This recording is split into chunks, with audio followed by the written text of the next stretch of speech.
DGISPR lieutenant general Ahmad شریف چودھری نے کہا ہے کہ بلڈ اور بزنس ایک ساتھ نہیں چل سکتے۔ یہ نہیں ہو سکتا کہ ہم پر حملے بھی ہوں اور ہم پر تجارت بھی کی جائے۔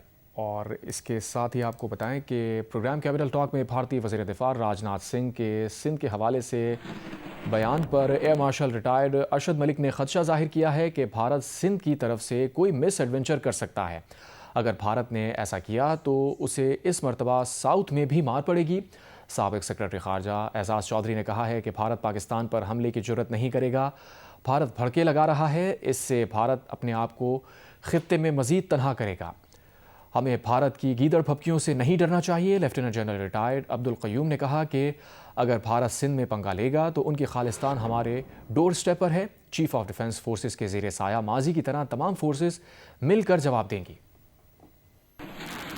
یہ جان بوجھ کے راج ناتھ سنگھ نے ایک ایسی سٹیٹمنٹ دی ہے کہ جب پاکستان اور افغانستان کی کشیدگی ہے تو ایسی سٹیٹمنٹ دی جائے کہ تاثر ملے کہ انڈیا اور افغانستان مل کے پاکستان کو ڈس ممبر کرنے کی کوشش کر رہے ہیں۔ میرا خدشہ ہے کہ کہیں سندھ کی طرف سے یہ کوئی مس ایڈونچر نہ کر دیں، جس کی شاید ان کو تیاری بھی نہیں ہے اور ان کو اندازہ بھی نہیں ہے کہ الحمدللہ پاکستان ایئر فورس اور پاکستان نیوی اسپیشلی ہم نے کوئی تھریشولڈ ایکسرسائز نہیں کی ہوئی، لیکن جو ہماری مربوط پلاننگ ہے وہ ان کے لیے ایک بہت بڑا سرپرائز ہوگا۔ اگر انہوں نے پہل کی تو ان کو ساؤتھ میں بہت مار پڑے گی۔ سر آپ دیکھیں کہ ان کا ولنریبلٹی کتنی زیادہ ہے۔ اگر آپ ان کا جو ٹریڈ والا ایریا دیکھیں وہ 200 کلومیٹر کا بہت بڑی ولنریبلٹی ہے، آپ کی تو اتنی ولنریبلٹی بنتی نہیں۔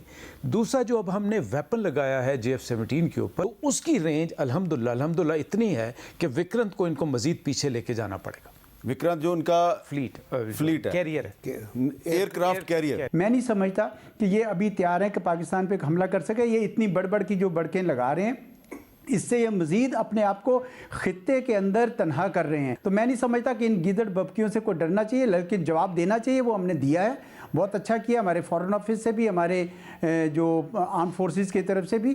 تو یہ اگر سندھ میں پنگا لے گا تو ان کی سافٹ انڈر بیلی خالستان بھی ہے، یہ وہ بھی ہمارے بالکل ڈور سٹیپ کے اوپر اور ہمارے ساتھ ہے۔ اور جو انٹیگریشن ابھی ہم نے چیف آف ڈیفنس فورسز سے کریٹ کر لی ہے، جو پریکٹیکلی ہم بیفور بھی کیسے کر رہے تھے، تو اس کی وجہ سے یہ جو انٹیگریٹڈ پاکستان کی land forces, naval forces, air force, space کی یوٹیلائزیشن اور سائبر وار، یہ جب سارے کمبائنڈ ہو کے جب پہلے بھی اس طرح ایفیکٹ ہوا تو انشاءاللہ آئی ٹیل یو کہ ہمیں محتاط ضرور رہنا ہے۔